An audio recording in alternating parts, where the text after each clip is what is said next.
Commerce will be talking and having the benefit of listening to Lord Grimstone, Minister of Investment at DIT.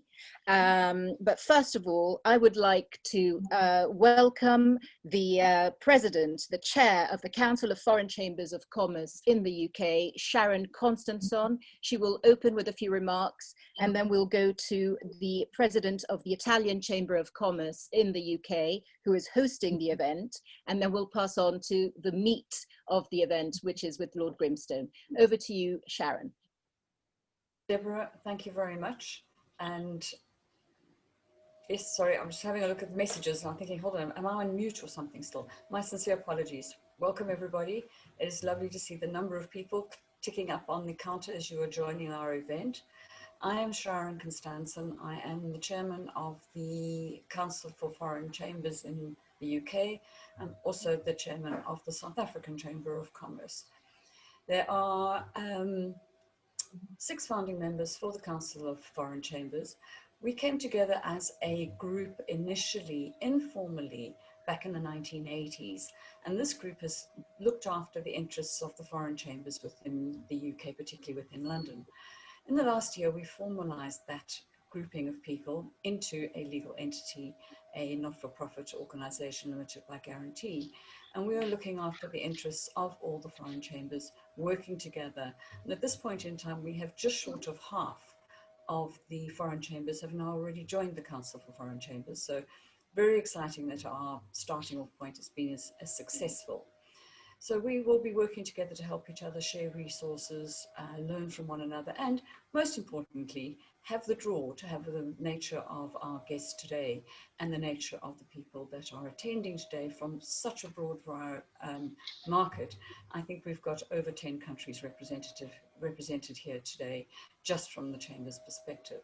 But you're not here to listen to me. All the housekeeping and all the other issues are going to be handled by other people, which is a welcome for me not to have to do it. So at this point, all I'm going to do is say, enjoy. Looking forward to listening to you, Lord Grimstone. I've got lots of questions. I'm going to hand over to Deborah. Thank you. Thank you very much, Sharon. And now it's over to Alessandro Belluzzo, President of the Italian Chamber of Commerce in the UK. Alessandro, over to you for some remarks. Good afternoon, everyone, first of all, and welcome to today's event, a very important one. And many thanks to Minister Lord Grimstone. And of course, it's very, very important for us to host this event at such crucial time. And without further ado, I'd like as well to say thank you to our Hola Solaya and Sharon Constanson, that she just already spoke now, and Deborah Bonetti, of course, for being here with us today. As all we know, the timing of this event it couldn't be better because 2020 is thanks God, nearly finishing, and we are looking to the future with the prospect of Brexit and a deal or a no deal, which would be very enlightening to listen from Lord Grimstone, any insight he may have for this very important and crucial moment to the UK and to the European, to the world economy, I would say. For us, it's a pleasure, as I said, it's an honor to be always here present to support such events and to be part of this community. And we would like very much to welcome you all and to thank you again to attend this event today. Thank you very much. Thank you, Alessandro. A warm welcome, especially to the Chamber of Commerces of Italy, France, South Africa, Canada, Côte d'Ivoire, Sweden, Spain, Denmark, Caribbean, Colombia, Poland, and Belgium and Luxembourg. You've all joined, so very warm welcome to you. There will be lots of questions, I imagine, from these countries, but we go straight to Lord Grimstone, whom you all know. He's Minister for Investment of the DIT.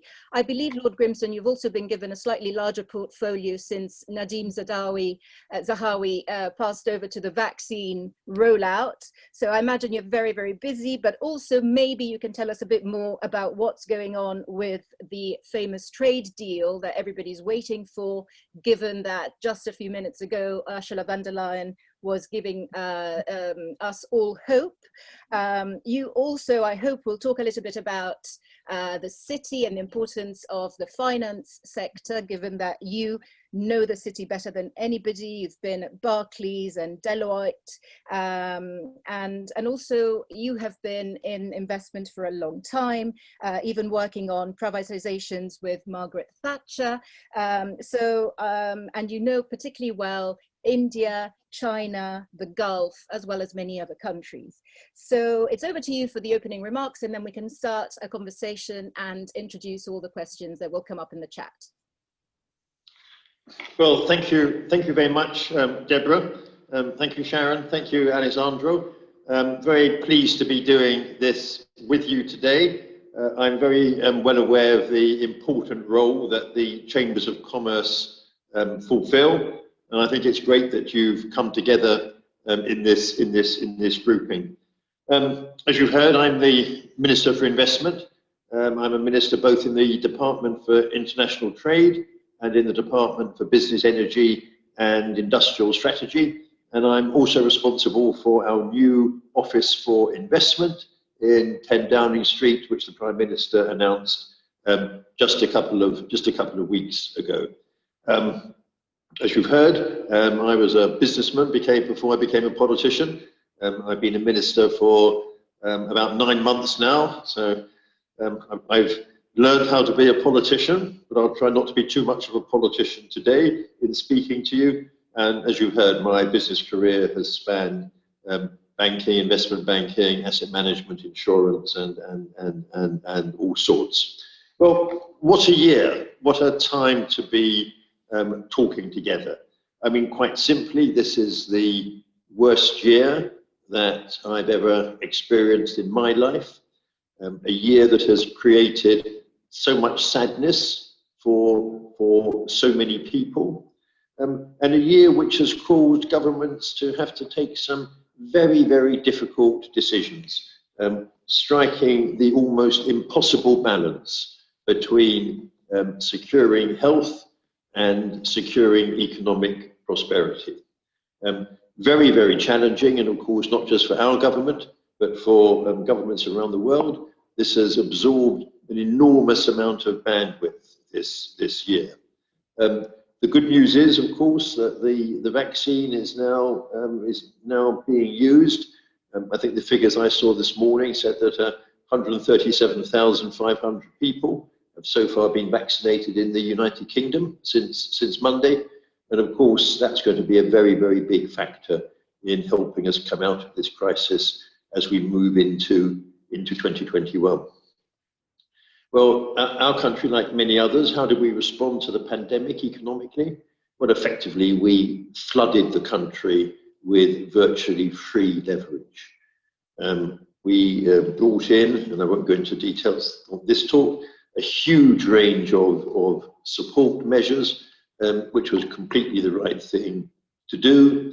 But of course, that was at a huge, huge economic cost. So all of us are now thinking about how do we start to repair the ravages of the pandemic to our economies going forward. And I know very similar discussions are going on in many, many countries throughout the world, because this is the first time we've ever faced the need for almost there to be a global recapitalization. We've had sector recaps, company recaps, regional recaps, but never before has effectively the whole world need to be recapitalized. The two of the levers that we and other countries have to create that are, of course, investment and trade, because these are two of the fastest ways to generate economic activity. So as you can imagine, we're giving a huge amount of attention to both our investment strategy and to our trade strategy. This is particularly important for the UK because international investment literally plays a crucial role in the UK economy and will be the key to our economic recovery. We have a higher proportion of foreign investment in the UK than any other G20 or Five Eyes country, 73% of our GDP is represented by FDI companies. Overseas investment is particularly important to the UK, not just because of the financial flows that it brings in.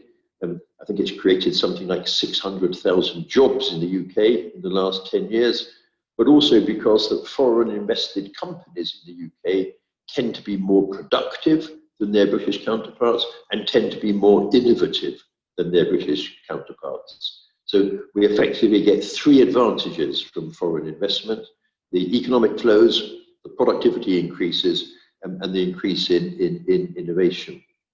Well, as you all would expect, the pandemic has wreaked a terrible toll on foreign investment, and UNCTAD, who collect these statistics, have estimated that foreign direct investment around the world has contracted by over 49%, somewhere between 49% and the 50% over the last year, which is a tremendous amount, which is a tremendously large contraction. Well, as you can imagine, how have countries responded to that? They're trying to make themselves more competitive in terms of attracting investment. I like to say that attracting investment has now become a globally competitive sport. But be in no doubt that it's a sport which the United Kingdom intends to excel at and hopefully win. We have a proud and hard-won reputation here as being one of the most open economies in the world, and we are one of the top destinations of FDI, and we absolutely intend to maintain that position. Well, in order to do that, we pulled together what we call our investment strategy. It's got 4 dimensions to it. At the macro level, we've developed a very good sense as to how will investment flows change as a result of the pandemic. Who will have money to invest going forward? Who won't have money to invest? What will they be looking for? But at the micro level, we've done a sector-by-sector examination of the UK to try to try to understand what are our most investable sectors. What are the sectors in the UK which are likely to be most attractive to foreign investors going forward? And I could call out sectors such as life sciences, net zero and the drive to zero carbon, electric vehicles, infrastructure, etc. And from our point of view, particularly investments which help our process of levelling up and redressing some of the economic imbalances in the United Kingdom. Next leg of the strategy is bringing what we call the investor lens to bear. This is bringing investors into the heart of our policy making. It's making sure that our policy makers understand the requirements of investors and making sure that, for example, our economic regulatory regimes are creating investable infrastructure and investable products. Of course, if you have a lot of direct contact with investors, you not only understand what they want to invest in, you also understand what the obstacles are for investment. And a key part of my job is removing those obstacles. It's my job to be an irritant to my fellow ministers by constantly pushing them to say, what are you doing about investment? How can we make the UK more investable? Something that we've done to cement our position that is, as I said earlier, the Prime Minister announcing the opening of our new Office for Investment just 2 or 3 weeks ago. This office is based in Downing Street. It's our single front door for investment for our largest investors and investments. And I like to say that you can't have a better front door in the UK to attract investment than a black door in Downing Street, which has a large number 10 written on it. And this betokens the Prime Minister's deep personal interest in this. He's one of the great champions for attracting investment into the UK, and we intend to use the power of the Prime Minister's office, both to attract investment, to help us turn some of our aspirations for investment into investable propositions, and to help us remove blockages to investments. And that's going to be a very important, I think, feature of our work as we go into the new year. And of course, this office sits at the tip of the spear of our total investment promotion activities in DIT, and we're running this, of course, as a very integrated operation. A couple of other things that I might just mention. I'd like to reflect briefly on free ports. This is going to be a new and exciting development for us. These will be national hubs for global trade and investment across the UK.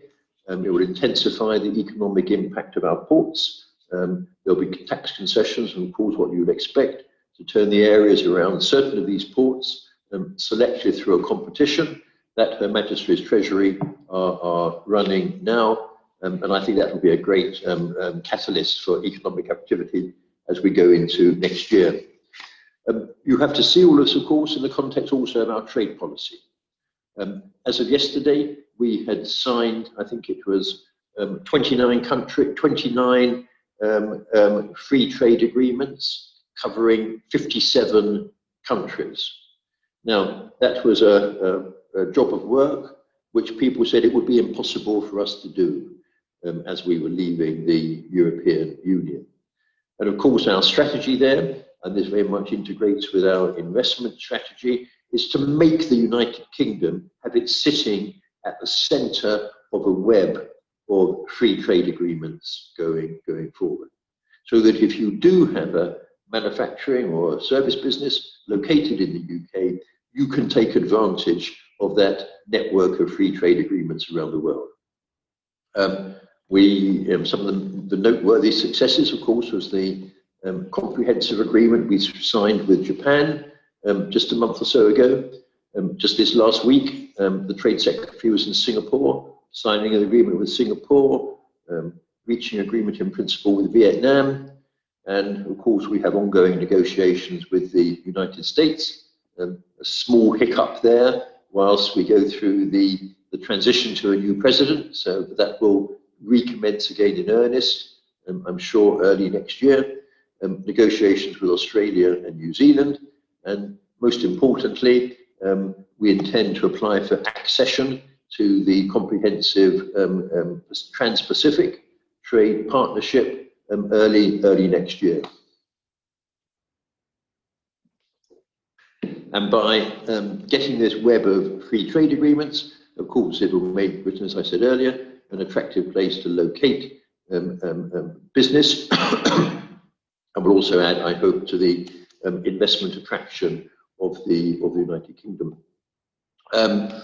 Every time I do one of these talks at the moment, I hope it will be the day when I can announce what is the outcome of the talks with the European Union.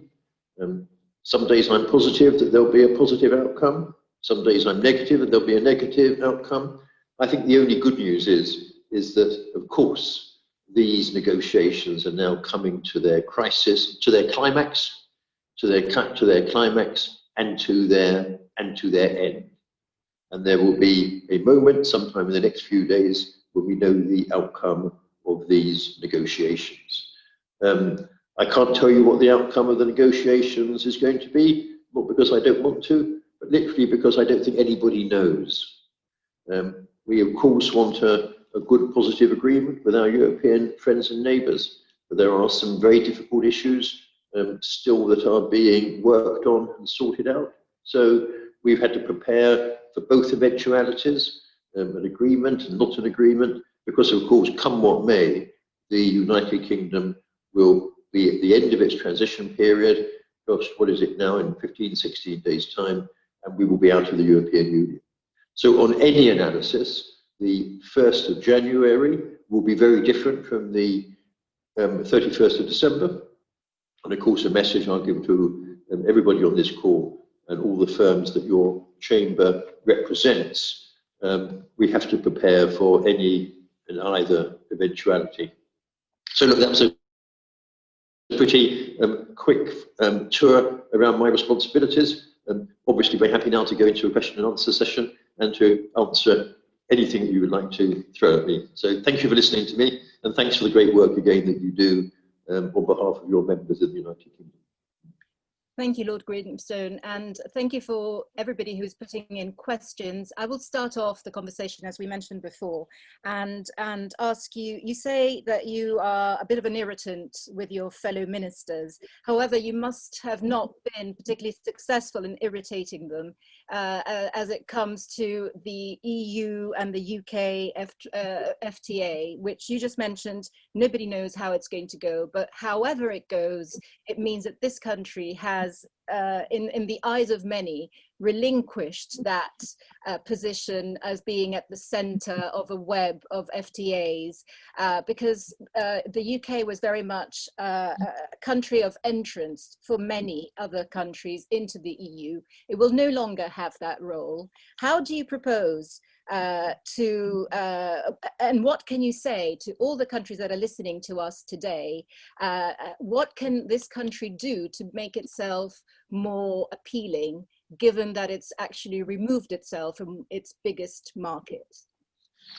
Well, it's removed itself from our biggest market, but what it's done is that it's regained the freedom to negotiate free trade agreements and economic partnership agreements around the world, and that's a freedom which we haven't had for nearly 50 years. I've got no doubt that whether there's a satisfactory outcome to the present negotiations, at some point in the future there will be, a trade agreement with Europe. It's very much in the interest of both parties to have an agreement. So we shall see when we get to that. But don't underestimate for one moment what the impact will be, for example, by our joining the Trans-Pacific Partnership. And it will give us freedom of activity leaving Europe across all sorts of dimensions. It will be different. I think it will be a catalyst for change in the United Kingdom. But of course, why are we doing it? Well, we're doing it because it was the democratic decision of the British people that we should do it. And whatever the opinions of people were before the referendum, I think that all of us recognise that once the British people had decided this is what they wanted us to do, we had to get on and do it in the best way possible. So I don't think we should be looking backwards at this. We should be looking forward to see what opportunities will result from this. And I have to say that I spend most of every day talking to international investors and to international companies. And actually, 4.5 years into this, they are relatively relaxed about the outcome. They say to me that they will have different investment theses according to whether there is a negotiated outcome or not. But on either event, they wish to increase their investment in the United Kingdom. So I'm not as pessimistic as you are about the likely path going forward for us. I'll take your lead as to looking forward, but many of the people listening today to this event will be wondering whether, as many scare stories have said during these 4 years, whether they need to move out of the UK, at least part of their assets. They are wondering what sort of climate will be in the UK after the 1st of January. Lots of people who are importing are worried about queues at Dover and many other entrance places into the UK. What can you say to them as of now to see if you can help in some way? Well, look, of course, I'll say what I said earlier. They have to prepare themselves. Look, I would be naive not to say if there's not going to be some bumps in the road as these new arrangements bed down. But an awful lot of preparations have gone on. It is very important that sector by sector, people realise that the 1st of January is going to be different from the 31st of December, no matter what the outcome are or the outcomes are of these negotiations. but they have to look to the future, and they have to look to the increased economic possibilities that they will see for the future. And when I talk to companies in India, when I talk to companies in the Gulf, when I talk to companies in the Far East, excuse me, I was talking to a very fine company from Latin America this morning. There are many, many companies who see opportunities out of the new Britain that will emerge as from the 1st of January. A new Britain, as you say, but maybe a battered Britain from the double whammy of COVID and Brexit. So you will need a lot of investments, and the US FTA, which you say is a bit of a hiccup because they were changing president, it won't actually be worth much more than, I think, 0.12% of the overall GTD. So I don't know, and that even that is not anywhere near to being signed.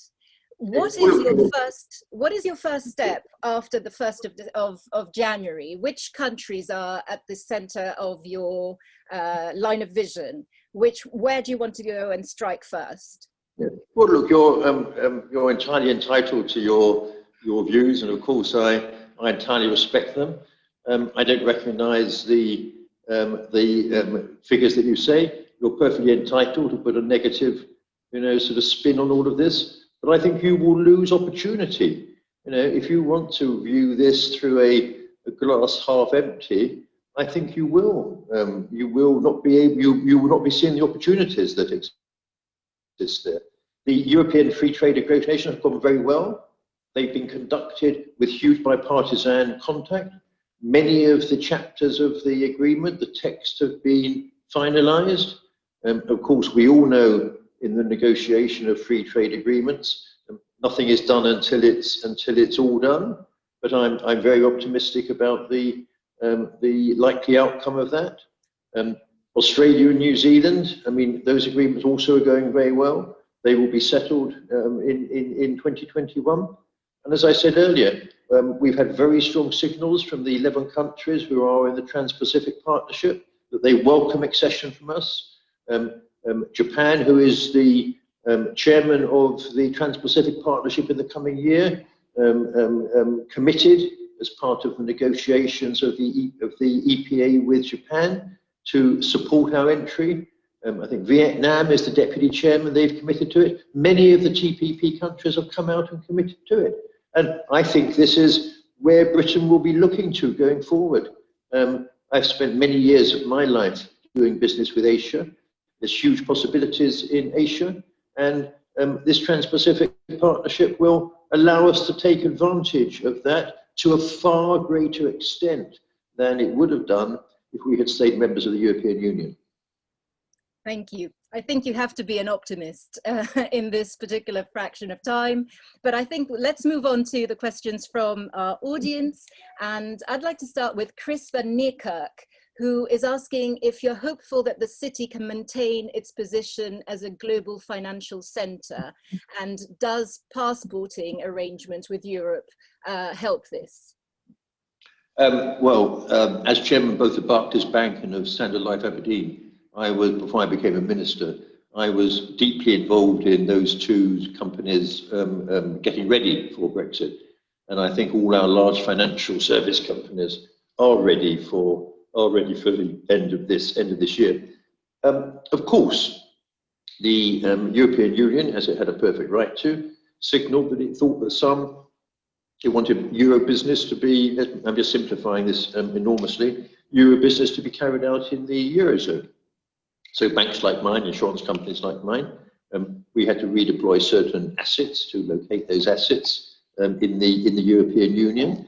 But banks do that all the time, is to reallocate assets. And the extraordinary thing to my mind was that when all of us were taking our individual decisions as to where to reallocate parts of our European assets, no one European city ended up as the winner.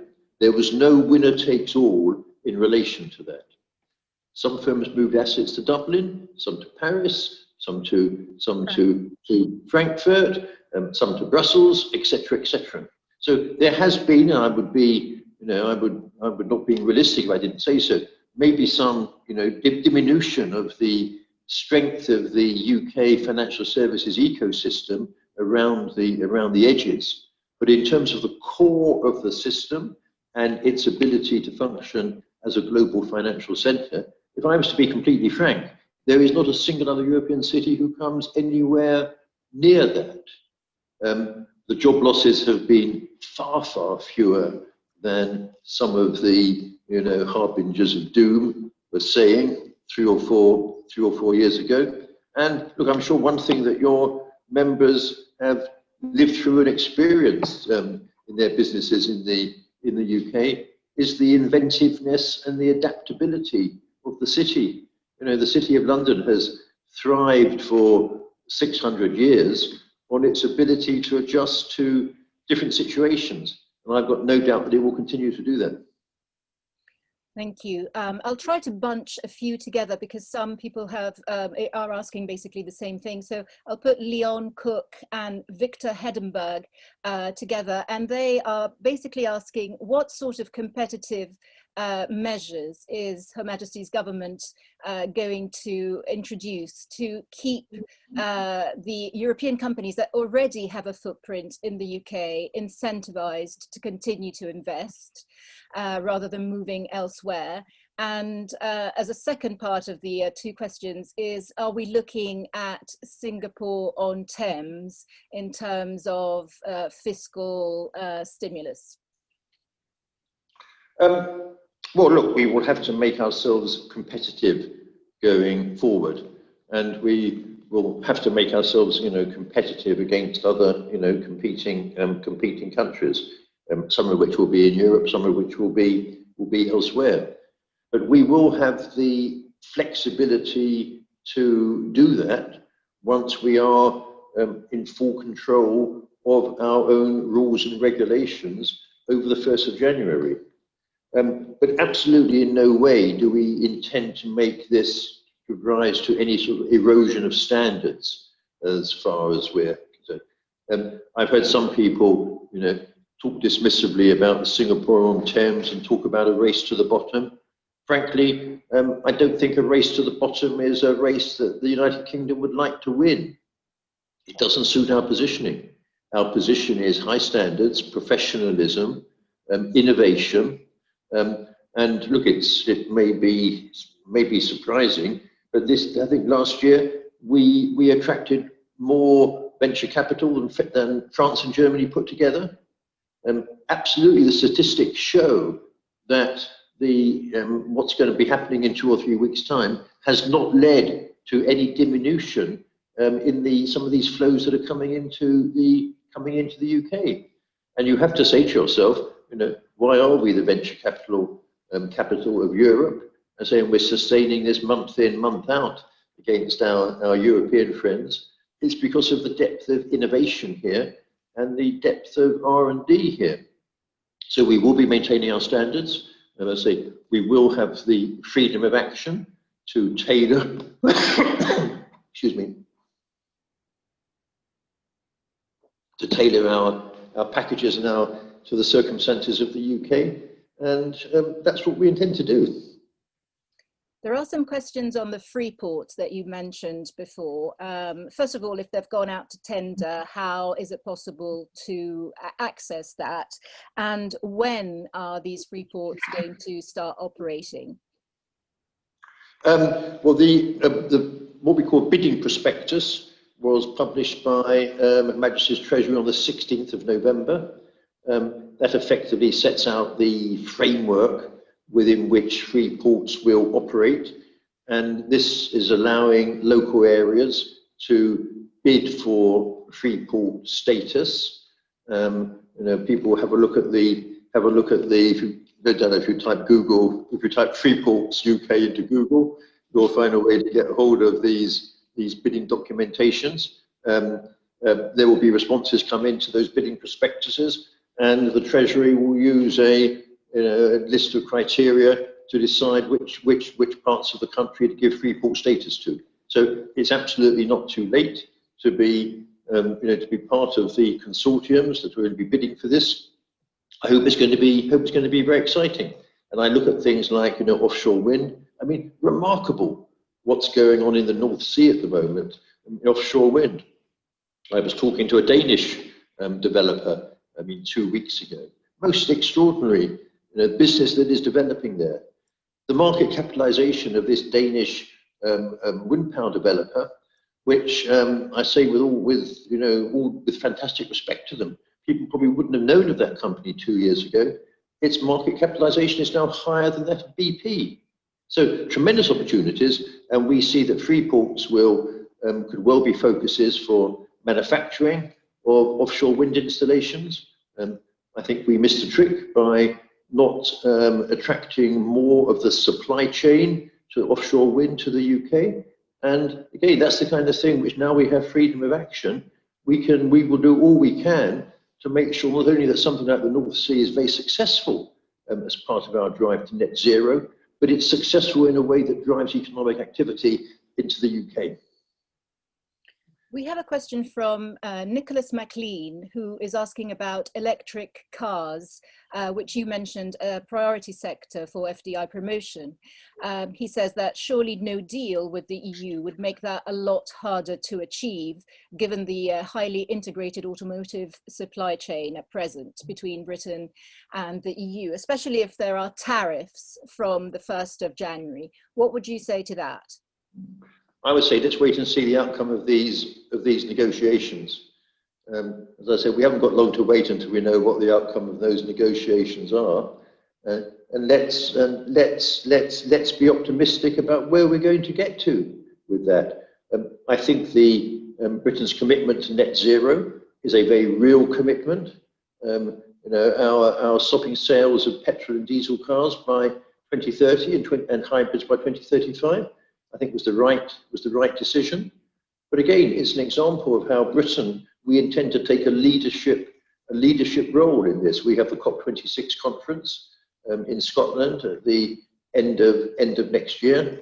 And I have to say, coming into government, I was really struck by how the drive to net zero is affecting all aspects of government policy. But let's not get ourselves into a state of high anxiety until we know for certain how these negotiations are going to turn out. From what you say, it looks like you're very optimistic about the negotiations. I have here a glass for you, and it is half full. Look, it is as it is. I think this is a transparent process. There's been very opinions held very firmly on both sides, as you would expect. But the fact that people are sitting at this very moment, talking and negotiating in Brussels, I think is a good sign. We are absolutely, as the Prime Minister said, going for the last mile on this. It is what it is, and the answer will be what it will be.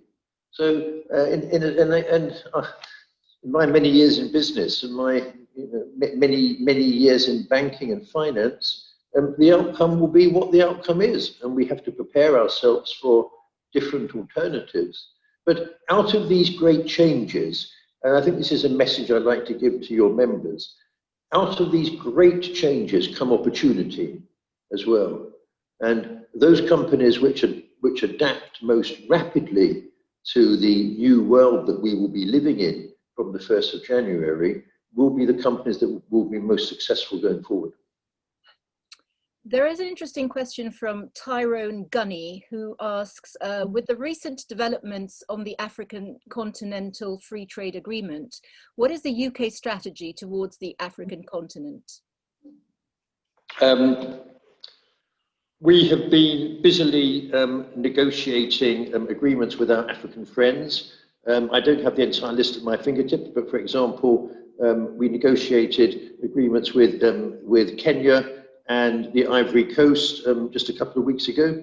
We're deep in negotiations, for example, with Ghana and with Cameroon at the moment. We will be replicating, as from the 1st of January, the various preferential tariffs that at present those countries enjoy from the European Union, and they will be rolled over on the 1st of January into the UK system of generalised system of preferences. But we will then, again, because we will have freedom of action to do this, we will be sitting down with our African friends to look at what enhanced trade agreements can we come to them, next year going forward. And this is the starting point for these.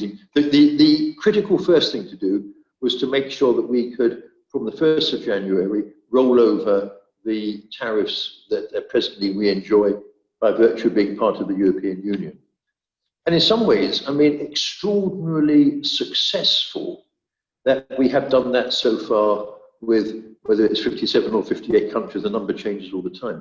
Especially when you think that all the doomsayers said beforehand, oh, the UK is not as large an economic unit as the European Union is. The UK, when it's negotiating these tariffs on its own account, will never get as good a terms as the European Union has had with these countries. Well, what I will say is that, that's 59, 57, 58 countries, haven't agreed with that. And we will have rolled over virtually everything. I think we're up to 96% or something like that of our trade will have been successfully rolled over as from the 1st of January. And many of our African friends, of course, are included in that. How big a role do the Commonwealth countries play in Britain's vision of the future, and in terms of priority, maybe trade agreements with these countries? Well, it's a good question. Look, of course, we have deep relationships with our friends in the Commonwealth, and it is, in a sense, one of the many strands that we're seeking to take advantage of going forward.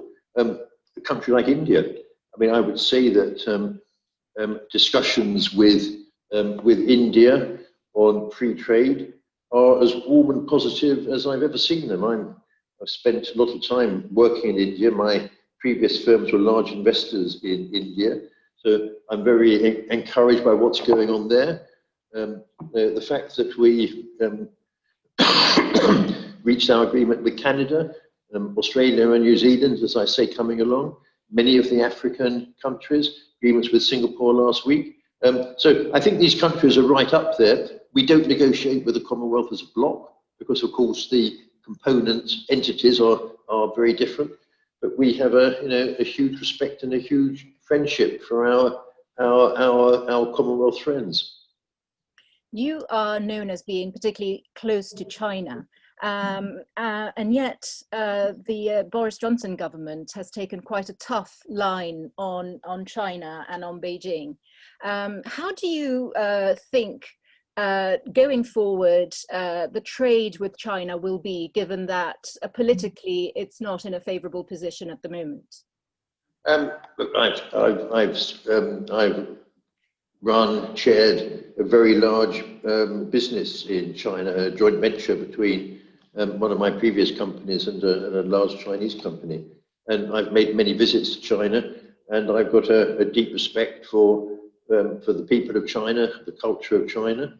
But I have to say, and I say this without any animosity, I have been disappointed by some of the moves that China has made in Hong Kong, by the situation in Xinjiang in relation to the Uyghurs.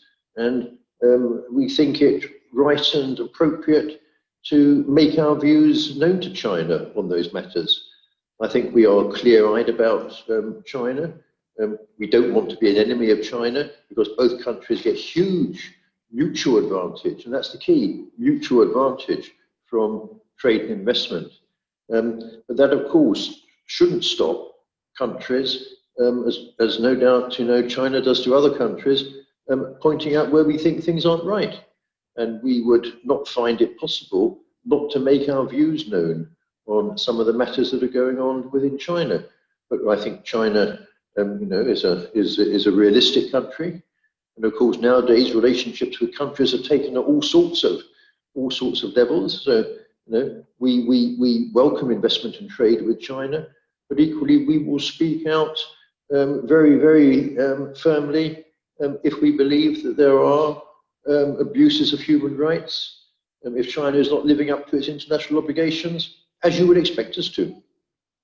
But if trade agreements are not the place to put to make or score political points, by the extension of that, don't you think that the EU and the UK should agree the financial trade agreement as soon as possible without point scoring? I mean, the Spanish foreign minister made this point, I think, on Sunday morning when she was saying this is not the place to make a sovereignty point.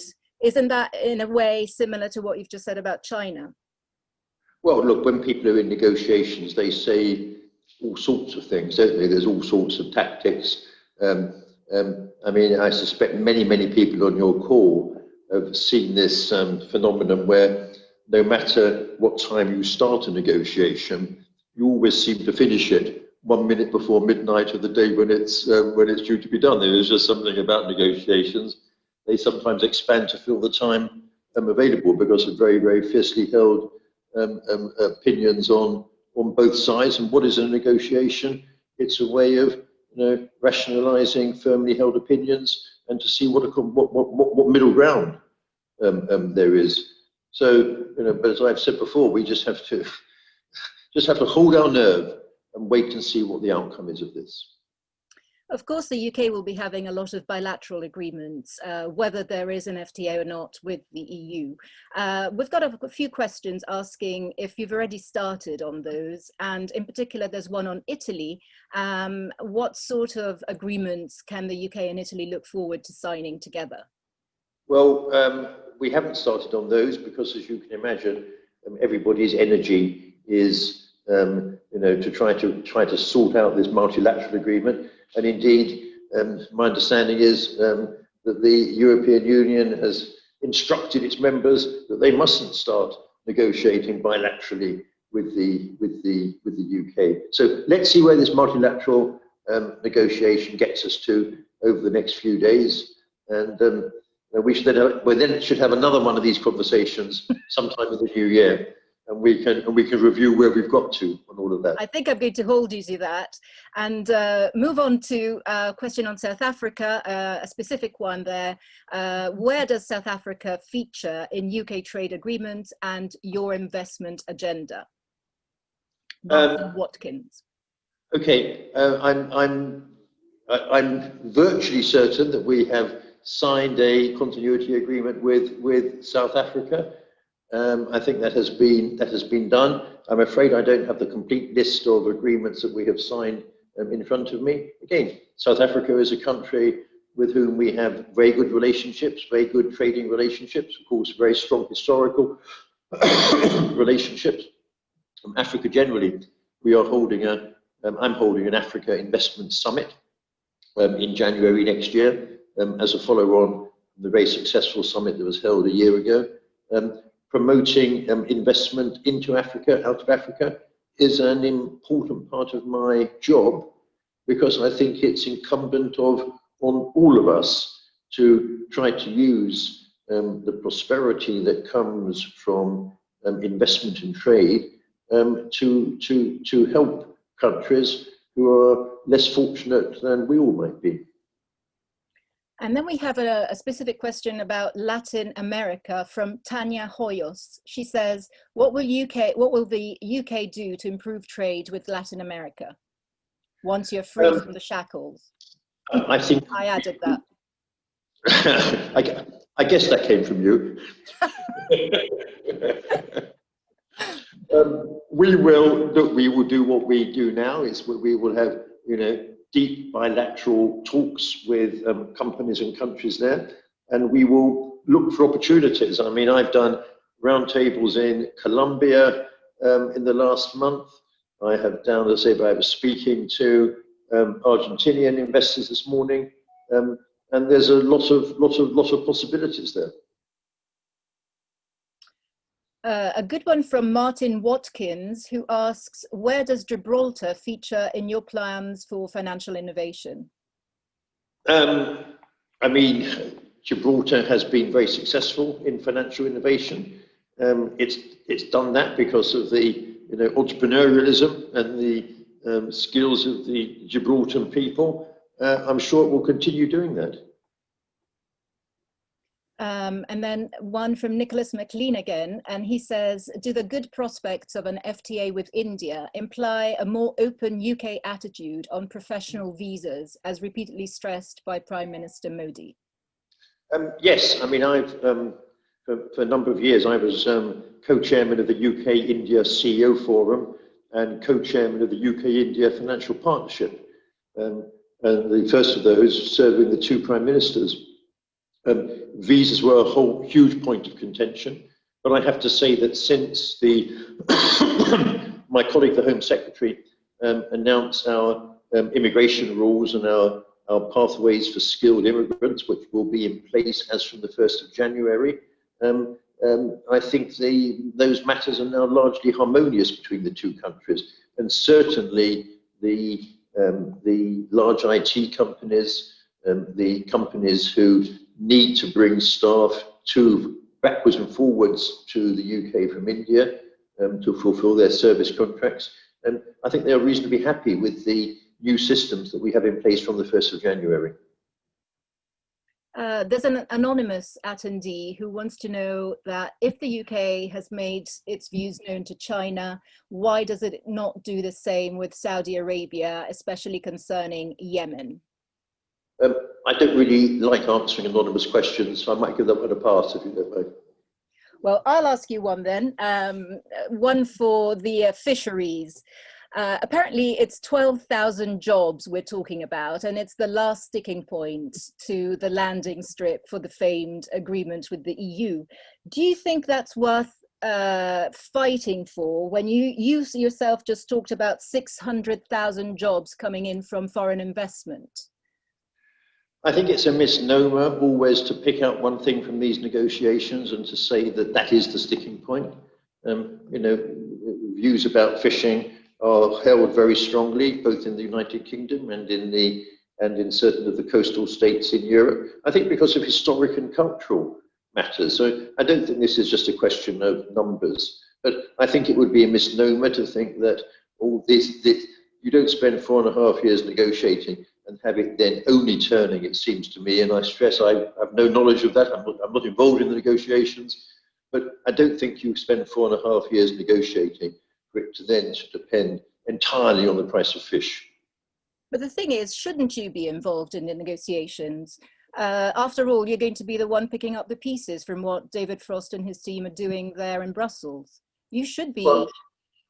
Well, that's great. That's extremely kind of you, but I already work 18, 19 hours a day. So I think even with the best will in the world, I don't think I could take on the responsibility of the EU negotiations as well at the same time. Well, Lord Grimstone, it's been a pleasure to talk to you. Thank you so much for answering so many questions. I think that we are just in time for me to pass the final words to Verena Caris.